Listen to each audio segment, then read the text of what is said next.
All right, so I worked with my student on time telling with analog clocks, and the first thing we worked on was telling time just from a single clock and finding out what that was. And so the strategy that we worked on was first to look at the small hand and which is like the most recent number it passed. So if it's between 5 and 6, the most recent number it passed is 5. And so your hour and the time is then 5. And then from there you move on to the big hand, and you say, okay, what is the most recent number that the big hand passed? And so if the big hand most recently passed 3, let's say, is between 3 and 4, you take 3, multiply it by 5, and so now you have, it's 515.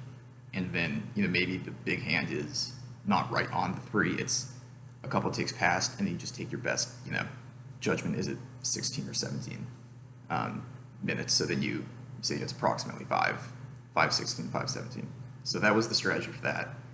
The second thing we worked on that was a little more challenging was telling the difference between two different analog clocks. And his initial approach to this was just try in his head. So look at one clock and try to move the hands in his head to get to where the second one was and try to count as he went. And that worked sometimes, but it's kind of hard to keep track of that in your head. So the strategy we decided on was convert each clock to digital time and then just subtract the second time from the first one. And that was a little more writing, maybe a little more time consuming up front, but it was easier to get the right answer that way. So that was kind of the gist of what we did.